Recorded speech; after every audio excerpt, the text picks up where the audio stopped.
Yo, yo, yo, everybody, and welcome to Bevs with the Best, the show where I get the best guests and they pick the best bev, and we have the best sesh. Who am I here with today? I'm Kuru. This is my good friend Dalton. I mean, we go way back. I barely have to introduce myself to him, but yeah, I'm Kuru. Hello, what's good? What's up? What is a word you would describe yourself? Word I would describe myself. Ghost. Not even like I don't even want to like be on some corny shit and like say I'm like an apparition or nothing. It's just like I'm literally just like never there. Like I've been in my home maybe like 2 days this week. Right. All right. Mad mysterious with it. Here's my thing.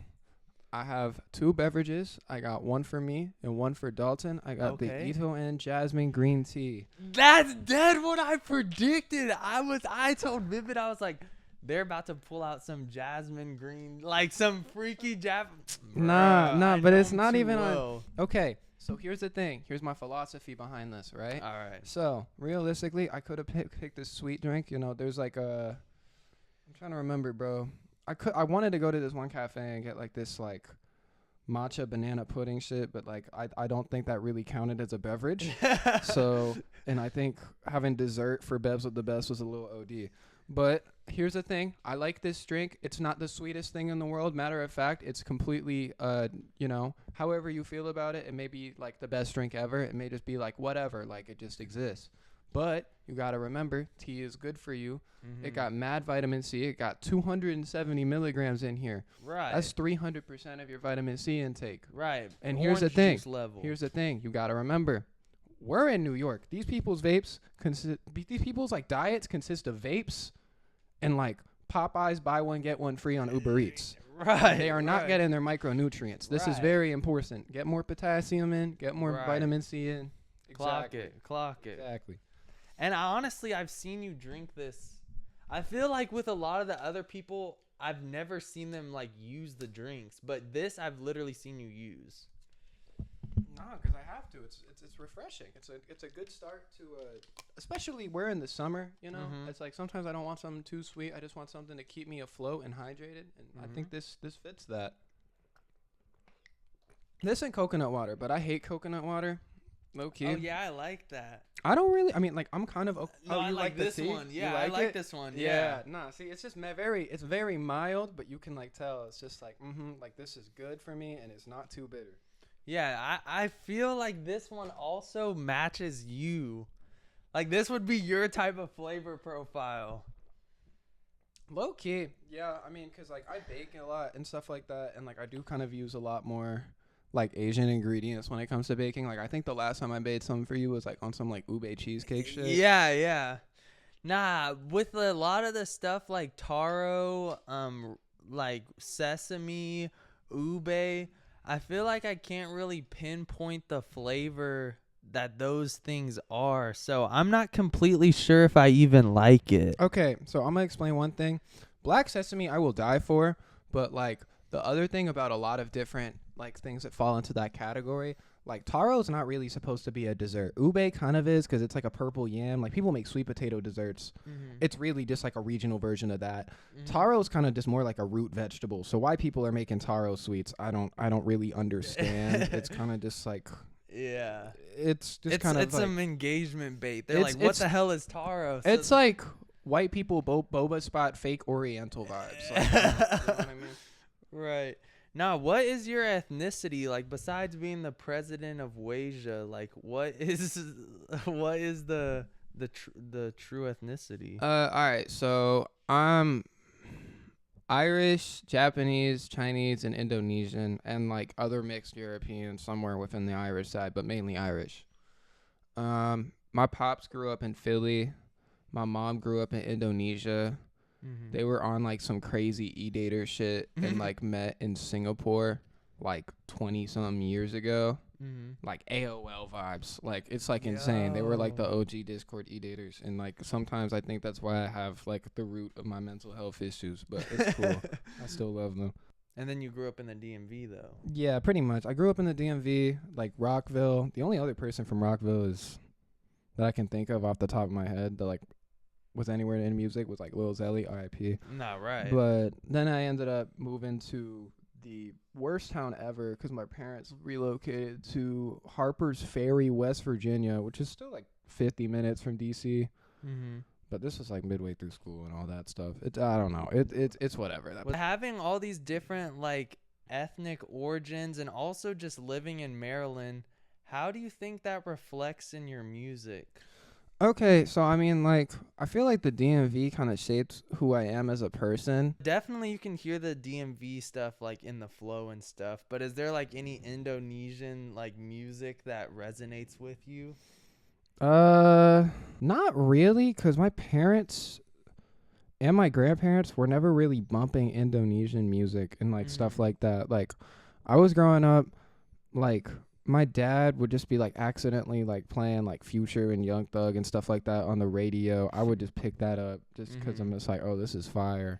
And my mom would be listening to like Hikaru Utada, Right. and like stuff like that. So I'm just like, okay, like that's the go. And then like, yeah, but no, I feel like none of one in my family was really bumping Indonesian stuff. Like it was always like Chinese or Japanese. Yeah. So yeah, one thing I've always liked about you is that you kind of are a bridge for a lot of things to come together. Even on your latest album, like in the intro song, like Zizzy? Yeah, Zizzy, Yeah. like it's not like your traditional producer you would hear on a song like that. But not even just her, but just like I feel like every time, just all over the album, there's like so many different worlds crossing paths. And like in your music in general, like next thing you know, you're about to have some like J-Rock sample with the Kill J feature. Like, game designer made the cover art. Like you just combine everything, like all the drip into this ultimate amalgamation of awesomeness. Sometimes that should be a monstrosity. Like a lot of the time when I'm hip on something, I always will see you on it too. And like we've like traded stuff. Like I remember I showed Lucy, but then you're like, oh, I already knew. Like, yeah, like, are you talking about like Lucy Foe? No, Lucy Betterow. Oh yeah, no. Oh, like I remember that. Like as soon as I heard them, I was like, no, I gotta send this to Kuru, bro. Like, yeah, I was already aware. That new Lucy album is crazy too. That Yes You May song is like so crazy. I don't know if you know what I'm talking about. No, I have listened to the album, but I just can't remember the name. It's the last song. It's hella crazy. But yeah. But that intro, like the beats, they have some of the best beats right now. Like, yeah, so crazy. Yeah, Lucy's awesome. I just listen to music like all the time. Like I'm just constantly just like wanting to discover more music. Like I feel like I'm never really like stuck in like one like phase of listening to one thing. Always have like your hand kind of everywhere. Like you're always early on. And like, what do you think are some of your favorite moments you've been a part of and you're like proud? The one time that like me, Days and Yen proud for like High C. Yeah, that one was legendary. There was like there's a ton of unreleased stuff just like sitting out in the wild. There's like that one like Black Cray. I feel like you get a lot of crazy like world collides when you prod stuff. Yeah, I mean the stuff with like Cray and like Yachty are like super random. Yeah, but like nah, I mean I'm trying to think if there's like anything in particular that I was like really, really happy to be a part of. I mean, I feel like the stuff that like Hard Charade's got going on is pretty cool. I like the fact that he's like on like his super sing-songy vibe on just like the crazy basses and stuff. Like I feel like he'll definitely like be on some like pop star stuff in like a few years if he plays his card right. But like I can't really think of anything off the top.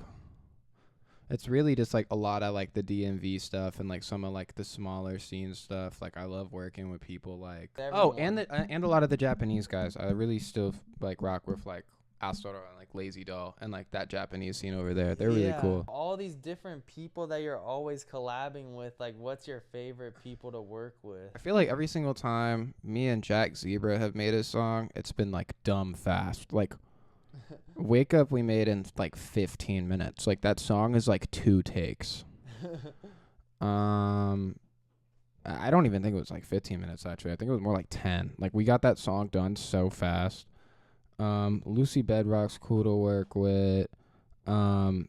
I really like working with Cranes and Rec as a producer. Yeah. I really like working with I like producing for a lot of people too. Like I like producing for Jody Booth. I like producing for like as much as I hate his guts, I do want to say that every song that I prod for Jace is hard. Yeah. But I do hate his now guts. y'all are a dynamic duo. Don't ever say that shit to me ever again. I don't. It's mad people, bro. I mean, I like working with like Taro's on and stuff like that too. Yeah. I don't know. I'm blanking a little bit. Yeah, like when it comes to like these artists, like this wide range, like what are some signs of an artist that makes you interested in? I think it's really just like a lot of like an image. Like I feel like a lot of people can like make like okay music and then like not have like like I don't want to just be like looking at your Instagram and it's like fit pics with like Instagram brands and like Trillers. Like I kind of like want to see someone like have their own swag. Yeah. That's why I like got like that's why I found so much interest in like a lot of like newer artists like Taro's on. Like he has like the old OG like Japanese Heisei stuff going on. Like Fang. Like he's got like that 2011. I don't know what he's got going like, on, but bro, it's like on some like he loves that American iPhone parody. 5, but like I think what he got going on is great. I think another like specifically London artist that's like really interesting to me is like Zuko versus the World, just because he's just like on some like very creative timing. Yeah. I think people just have to be creative and just have like a tasteful image. Like I feel like it's too many people that try too hard and then don't have a tasteful image, and then I feel like there's people that just like make good music but then don't give a shit about the image, and it's just like okay. Like I feel like you gotta just like embrace whatever you are, and it may not be the standard, but someone's gonna get down with it. No, yeah, I mean I get it though, especially with like a lot of the rap cap shit. But also like looking back on all this shit I was rap capping, like I was a kid, like the whole new tape and stuff, like there is no rap cap. Every single thing I talked about in there has happened except probably speeding with Jaden. Because I don't think me and Jaden ever been in a car together speeding. Actually, I think one time his driver was. But, like, I think everything else there, like, no rap cap. No, I can definitely tell. But when you were saying about Jack Zebra with, like, the one take, like, it, like, feels like every song you just be, like, going in. I mean, yeah, nah. I mean, a lot of the songs on the tape, like, took, like, a little longer. But even, like, the outro... Like, I was meant to die like this, like, the one with, like, mad layers. I did that one. That one took a lot longer just because I was mixing it, but I did the takes, and I was just like, okay, like, I don't want to overcomplicate this and ruin it. Say, like funny stuff, bro. Because you're just, like, rapping about life, but this one song with 10K, you're like, my Edie homie said they back on Quest Bar. No, but that's, like, real life, That's though. what I'm saying. Like, he's not a cap rapper. Because, like, I don't even want to spoil who. But it's just, like, you know, being in the fashion shit, sometimes you just have too many friends with eating disorders. Right. And, like, that's better than I seen Homegirl, drink. and I was just like, yo, you want to get sushi? She got like 2 Quest bars in her hand. I'm just like, word. Like, I already know what it's like. Like, I don't need to say anymore. Like, wait, what's your review on that one? All right. I'm going to tell you as someone who went through the trenches themselves. The crispy ones are fire, especially if you put them in the microwave.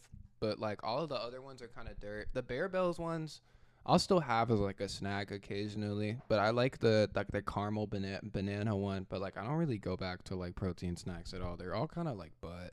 Or the other one that comes to mind, like a silly lyric, is you're like, the one with Net, you're like, and that boy's still wearing jorts. Like, what's wrong with jorts, though? Nah, I just don't like jorts. But I'm not really, like, a shorts person. Like, the only time I wear shorts is, like, sometimes, like, I be thinking, like, I don't really know how to, like, describe this style. Yeah. But, like, I be wearing, like, the Adidas sports shorts with, like, a, like, light blue Adidas track jacket on, like, my, like, Harajuku Japanese girl shit. Because Kuru had the Lulu with the Harajuku. Yeah. I mean, I got, like, 2 Lulu BBL jackets, too. But, like, you know, you feel me. But I don't know. I just don't like jorts, bro. Like, I just can't get behind them. Yeah, because that boy's still wearing jorts. I just like flare jeans. I like straight jeans. I'm kind of starting to like skinny jeans again, but not in like that indie sleaze way. Like I'm not rocking with that at all. So what are the fashion like ins and outs for you?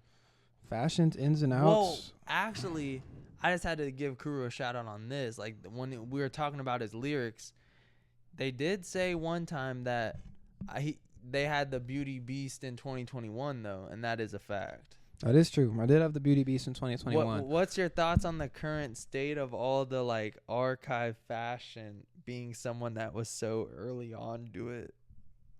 A lot of it is really like unaffordable now. Like I think Instagram Reels and TikTok have literally shot the prices of like 90% of the brands I love, like to a point where it's like I don't even want to buy this shit because I could literally just be buying actual designer for cheaper.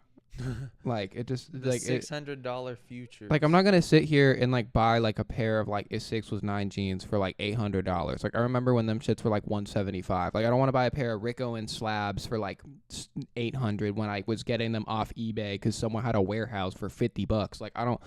It's a lot of shit that I could say about the fashion stuff that just like really gets on my nerves, but I do think like the current state of it isn't that bad because I feel like I'm a little okay with the visual K stuff shooting to the moon because it's like then you'll limit yourself to like one piece or one jean and then it kind of like forces you to find your personal style in a sense like that unless your thing is the visual K thing. In that case, like I'm sure like spending like $600 on Kamudi is probably like awful, but besides that, like I feel like being able to mix like parts of that with like my other personal pieces of style like is refreshing because like I don't want to be sitting there just looking like every other Asian kid on TikTok, you know what I mean? How would you describe your personal style? I don't really know how to describe it. I feel like it kind of just like depends on the day, but like I mean I don't know. I think the ins and outs for me is like outs. I think the outs right now are like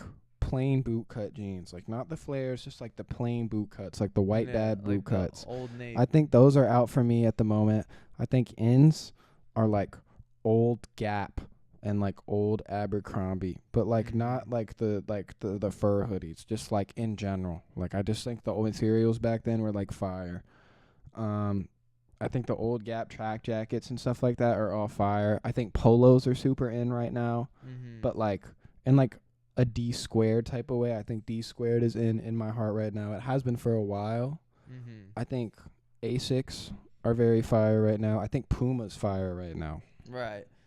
Nah, I think like the reason that there's so much nostalgia stuff right now is because everyone like finally has money, so we can get everything we wanted as a kid. Nah, that's definitely true. But there's also like newer stuff that I want too. Like there's this one brand, Venice W, that's like hella goofy. I think I seen a picture of Tech Linto in a wheelchair wearing it, but I don't know if I'm bugging.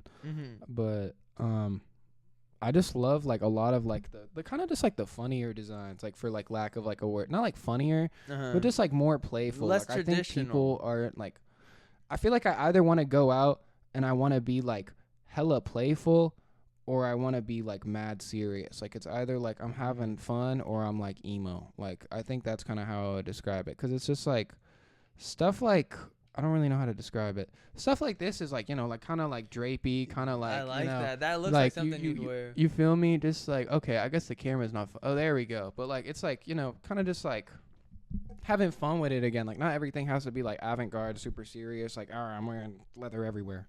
You feel me? Yeah. And that's not always everyone. Yeah, nah, for sure. Everyone's got their own little swag. Yeah, exactly. I'm wearing Snow Strippers merch. Yeah, I mean, with the earth tones and the bazo. Shout out the earth tones. Wait, what is that Fredo on your bracelet? Yeah, it's the 27 Club. Oh, that's hard. Wait. So we got Fredo, Amy Winehouse, Basquiat, Kurt Cobain, RP Lil Zelly. RP, yeah. RP I feel like both of you, maybe there's something in that Rockwell water, but another thing about you is you have like 1 million songs. How many songs do you even make? I think I made like 450 this year alone. Bro. Like a lot. But like Zelly was like worse than me because he would just be in the studio like every day. No, I remember 2017 or 18. he probably dropped like 50 EPs, and then for Christmas he dropped 100-song. Nah, I Christmas remember he album. dropped an 100-song tape. Nah, Zelly's work ethic was like so insane. That's like kind of like where I kind of want to be, just like, but like also like I want to be able to like make a ton of music and also be consistent too, and also like remember like when to pause projects and be like, oh, like this is a bigger one, like I should spend more time on this rather than just rapping my ass off for 7 hours straight. The thing about Zelly though is like he would just get stuff done so quick, and he just like knew what he was doing, and he just like could think about it off the top of his head, like without like breaking a sweat. Like sometimes I have to sit there and take a second. Sometimes I have Rhyme Zone on my phone. Like Zelly would just like dead ass like just go for it. Like I remember once, like the first time I tapped in with him, I was like 14, or actually no, like honestly earlier than that. But like I didn't really have like the guts to work with him, but like he was still rocking with me just because like hometown stuff. I didn't really have the guts to work with him until I was like 14, 15. I sent him beats. He sent me like 4 songs back in like the same night. I was like, whoa. What was the moment for this one where you realized like, okay, I want to take this one serious, like having all the songs? What do you mean, like the tape? Yeah, because you were saying that like sometimes you need to slow down and realize like, okay, I want to build this. Like, what are some signs for that? I think the signs for that is it just sounds hella good in my head, and then I have to pause, and then I'm like, okay, I don't want this to be a draft. Like I want to like actually like sit here and like polish it. Cause like there were a couple songs on that tape I spent more times mixing it than I was recording, because it's like I had to engineer the whole thing myself. Like I wasn't going to the studio. Like I went to the studio for a couple songs on Rewired, but like I wasn't really doing it here. And especially songs like, let me think, like the one with Sizzy, like the intro track, I had to sit down and like really refine the mix on that, even though it took me really, really fast to record. Like the one with Suvi, I had to sit down and refine it. Like it's sometimes it's just like you just kind of know.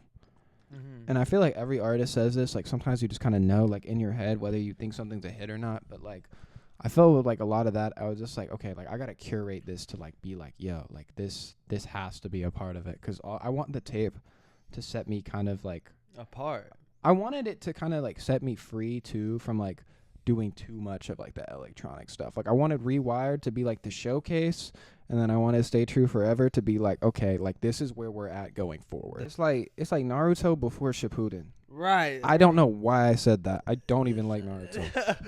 No, I feel like that's what we should really talk about next is like one thing, like, bruh, I just think you're so awesome because you fuck with everything. Like, they don't even know you have like the Yuma Nikki fan game soundtrack placement credits. Oh my god. Like, they don't even know that you used to be a Rainbow Six Siege pro. Like, I feel like one day I'm gonna wake up and be like 37 and tapped in, and then I'm gonna be like, shit, I'm 37 and tapped in.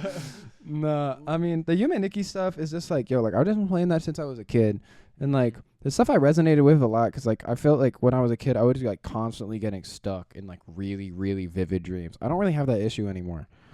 But it was like crazy. Like I would be stuck in like fields with like monsters and shit, and like like structures and stuff I can't even like describe, but like I can still remember like the gist of those dreams. Like it was like crazy. It was like actual like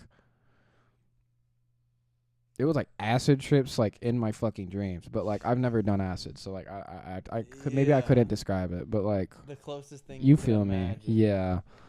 And then like a lot of this stuff, like, why is there a wand in your bag, Dalton? Because I'm magic. Hey. Yeah, was this a talking point at any point? Nah, I just found it on the street. I broke it though.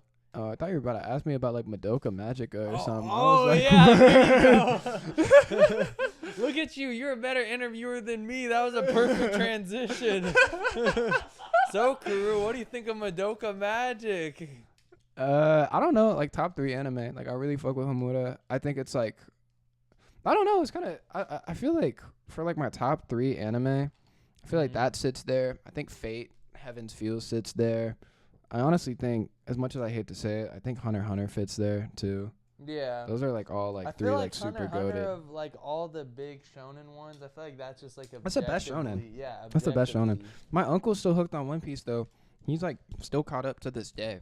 Yeah, I haven't watched it, but like One Piece kind of relates to like what I was saying about your music. Like you've made 400 songs this year, like, And you're about like what 5 years into making music, 6 maybe. Like how are you not like at the breaking point? Because I was at the breaking point like 3 years ago, but like right now I'm like taking a break. Like I don't want to like record for like another like month. Well, that's a lie. I'm probably gonna make like 3 songs tomorrow, but like. I don't know. Like, I think about my work process is just like, if I'm feeling inspired, I'm gonna just get up and do it. Like, I don't want to like sit here and be lazy and then be like, oh no, I have no music to sit on. Like, I've been listening to the same old stuff that I was making like 2 months ago. Like, it's just like, nah. Like, sometimes, like, you just watch a fire movie or you go out and have like a great day, and then you're like, now I have shit to talk about. Yeah, because he was with me when I got a shiny. Like, that is true. I was with you when you got a shiny. It's that's true. A fact. Like, we catching shinies. With all this music that you have, I'm gonna name a situation, and you tell me the song that you think fits it that you made. Okay. If you can remember. All right, I can try. Are you ready? Yeah, I'm ready. You just got your wallet stolen and all your money spent. What song are you playing after that? I don't really know what would fit the vibe, but I know I made like Overseas like shortly after getting my wallet taken. Overseas. Yeah. But I don't really know if I have a song that would fit that vibe. That's like a mad specific vibe. Yeah, like, or maybe a better way is just like when you feel like you lost everything. Oh, if I'm being honest. Yeah. Yeah, all the time. No, yeah. That song has like so many like my one producer, homie Miles, just gets super mad because I always say some crazy shit about killing myself every single time I hop on one of her beats. It's like whatever. What about when you get that pair of jeans that fits perfectly?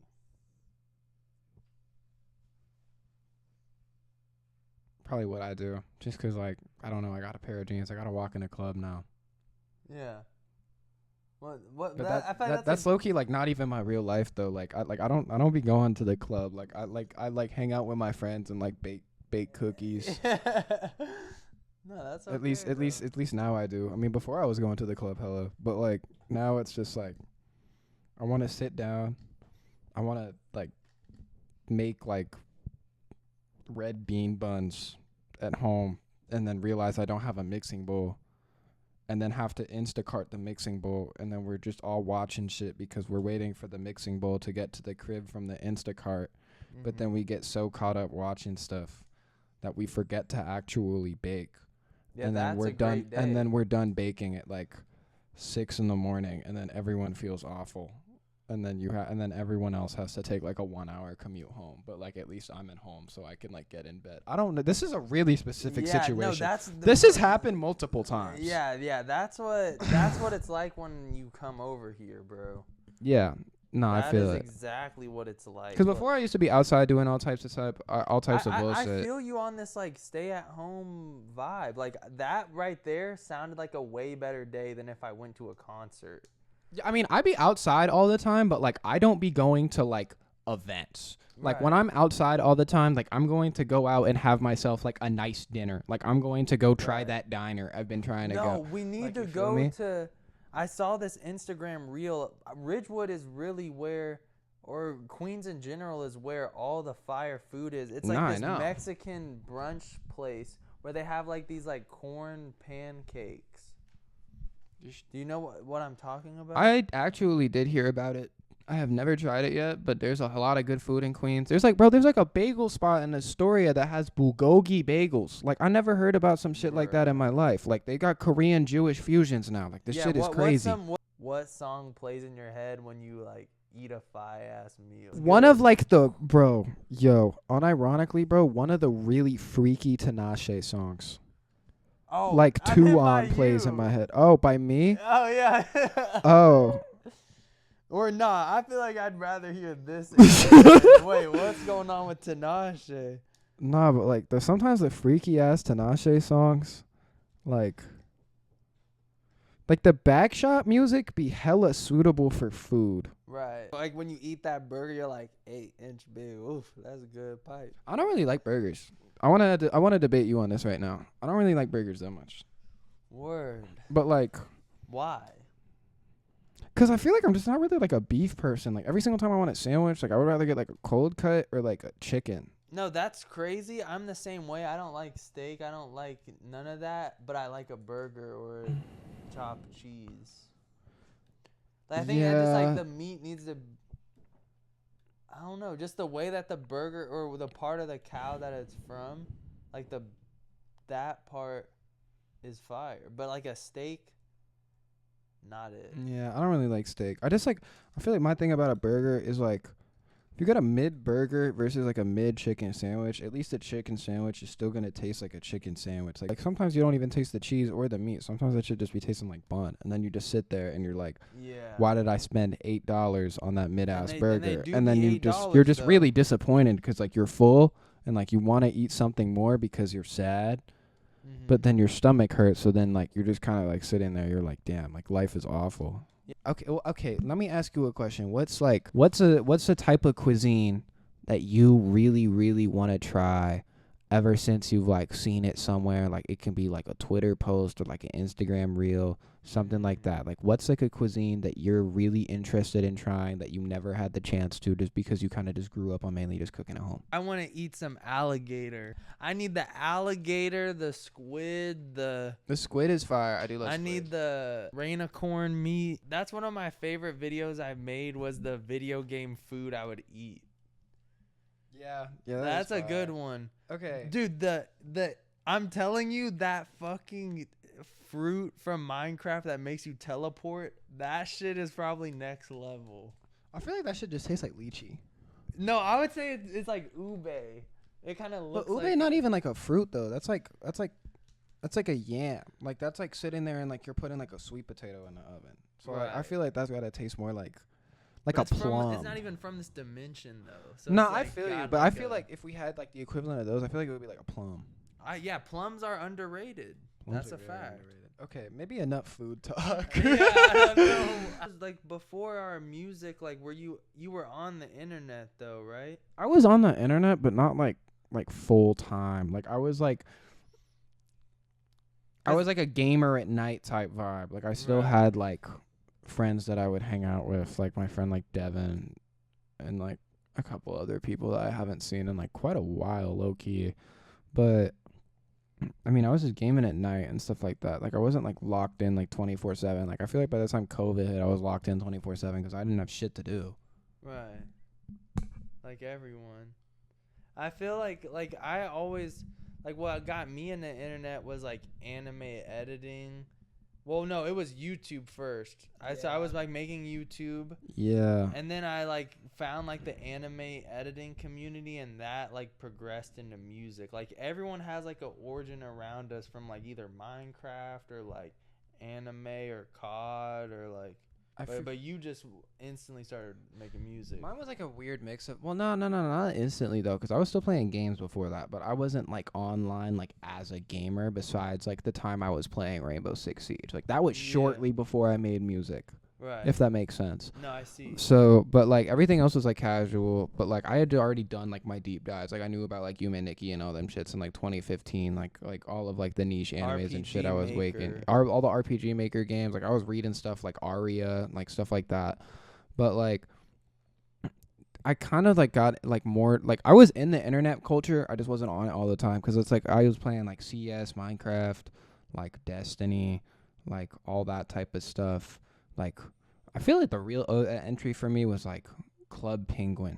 Really? Yeah, because I feel like I was watching got mad mad Club into that? Penguin YouTube videos. Yeah, because I was trying to get hella good at like the dojo. Oh yeah. And I was a black belt in like the Club on Penguin the dojo. emulated ones that they have, you can't be like.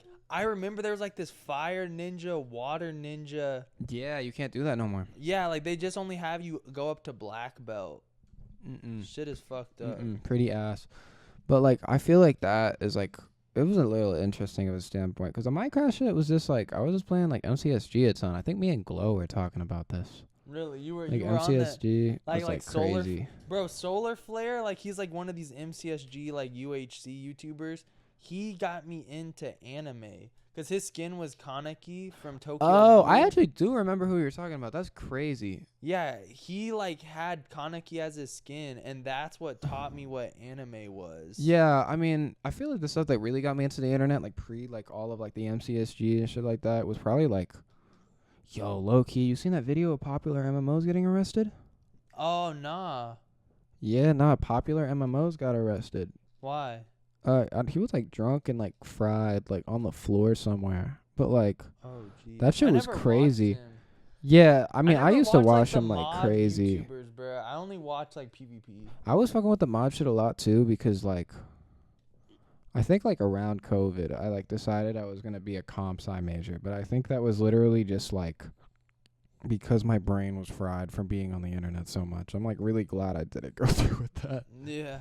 That just seems like just like the natural progression from being on the computer all the time. Yeah, no. Like, might as well just get a job on it. But now you have a job that's making them hits. Pull up with a stick and I'm finna get rich. Or like, do you have a 5-year plan or? My 5-year plan is currently in the works, but I will be developing music for like a long, long time. But like my thing is, it's like whether I'm doing music or not in the future, hopefully I am. I really like want to be able to live out this for the rest of my life. Mm-hmm. But like I want to travel. And I think music is also a great thing to do that because you get booked for shows and then you can travel. Like that's what happened in London. That's what happened in Japan a couple times. Like it's kind of awesome being an industry that allows me to literally go to a different continent. Yeah. It's lit. Yeah. Like you, when you were 35, what do you think your music's about to sound like? I think by then I'll probably be making jazz. Oh jeez. Or I'll be composing. Cause like realistically, like if the rap shit doesn't work out, I'm gonna probably just start like composing for like video games and shit like that. Like that's kind of where I want to go. That's the natural step. That's or like just like a pianist. Like I don't even mind being like an orchestra type vibe. Like yeah, most of your beats I notice have a lot of piano going. Yeah, on. I play piano. I would like taught it like Asian mom shit. Like you learn that stuff as a kid. It just like it never leaves. Mhm. Yeah. What can we expect from you for the rest of the year? A lot more music. A lot of features for people, actually. Been doing hella verses. You do a lot of features. Nah, I was doing a lot of features. The past 2 years, I, like, stopped. But, like, now I'm, like, back on it. Doing features.